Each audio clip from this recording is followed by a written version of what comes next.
How are you guys? Welcome back to Wargaming China. And today, just going to have a little chat about the Boeing P26 fighter in Chinese service. Now, before I get onto that, I just want to say 49 subscribers, guys. Well done. Thank you very much. I'm always happy to get more subscribers. I'm always happy when people hit like. So keep that up, please. That's great. So getting back to the P26, so why are we looking at this now? Because, you know, I've done this will be the 20th video, and so far I've covered some formations, some of the battles, and some of the equipment of both sides, but I haven't touched on aeroplanes, so I thought, well, it was about time I got some of my Chinese air support down, and we had a look at that. So this is a Boeing P26, also known as a Peashooter. Boeing made nearly 300 of these, and they served with the Air Force, with the Air Forces of the United States Army for from 1934 until 1940. They were in service with American forces based in the Philippines. And when they received new airplanes, the Filipino Air Force received their P26s. And the P26 was a good airplane when it came out, because it was quite a revolutionary airplane when it came out. It was the first all-metal mono-wing design fighter that the Americans ever took into service. Indeed, it was that for a lot of countries that took it into service. It had a Pratt & Whitney engine, Pratt & Whitney Wasp engine of 450 horsepower. But the thing I like about the Peashooter is its range. It had a 675 mile range. So you're looking at a fighter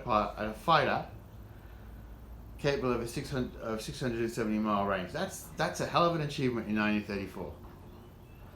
So after Boeing had introduced this, they introduced the type B and C, which had, you know, different split flaps and turbochargers and fuel injections.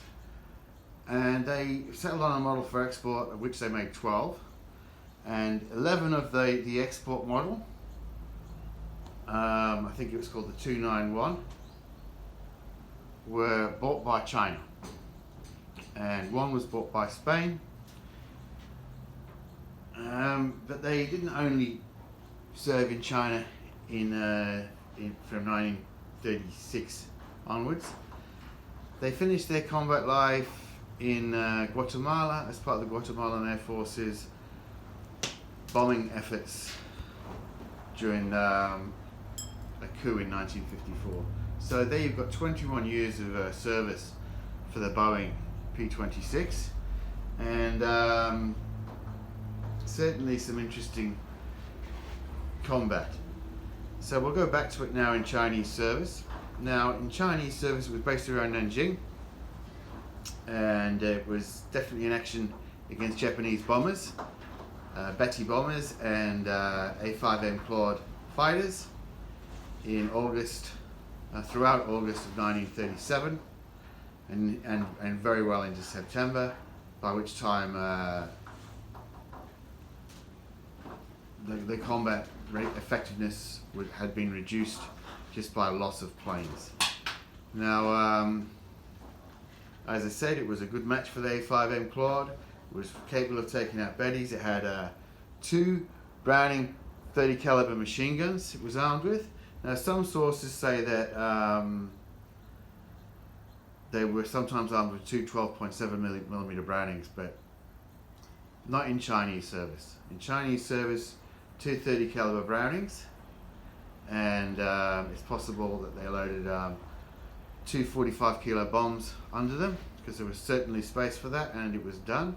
It could be done, or 5 15 kilogram bombs. So there you go. A plane with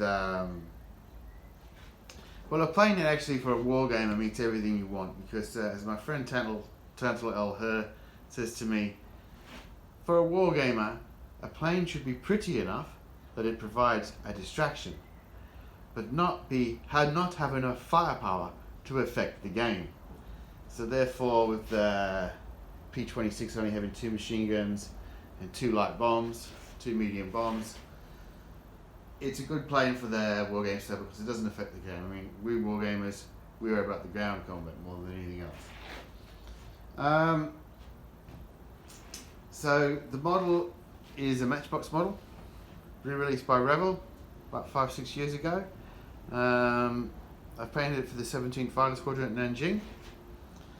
I could have painted the bottom pale blue and put numbers here, but I didn't want to do that because I couldn't find the right style of numbers in my spares box, and it was also pretty common for them to stay the olive drab underneath, remaining olive drab underneath. So the Matchbox model is to me the preferred kit because it's a tough kit. You know, it can take a bit of a knock on the Wargames table. It's cheap, which is the main thing when you're going to buy some air support. So now I've talked about the Boeing's life, its service history in the Chinese, it's a little bit of its history with other air forces. As I said, when the Filipino Air Force found themselves facing the Japanese with the P26, they still managed to shoot down a few, an assortment of Japanese planes also using the P26. So good long combat life, nice model, and in Chinese hands it's probably served until about 1940. So that's it. I hope you liked that. Always remember, the Chinese soldier fought with the least for the longest. Thank you.